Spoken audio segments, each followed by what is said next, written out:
किमीह किङ्कायः स खलु किमुपायस्त्रिभुवनम् किमाधारो धाता सृजति किमुपादान इति च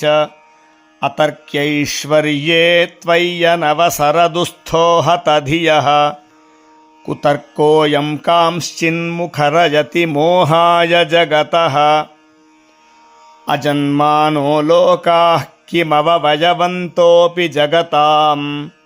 अधिष्ठातारं किं भवविधिरनादृत्य भवति अनीशो वा कुर्याद्भुवनजनने कः परिकरो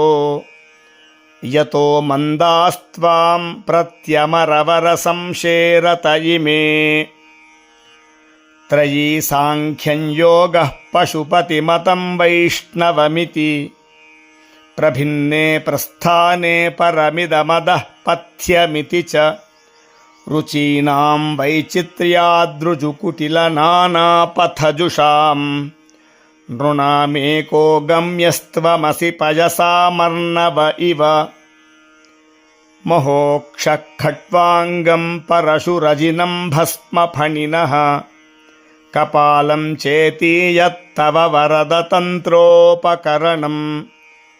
सुरास्तान्तामृद्धिं दधति तु भवद्भ्रूप्रणिहितां न हि स्वात्मा रामं विषयमृगतृष्णा भ्रमयति।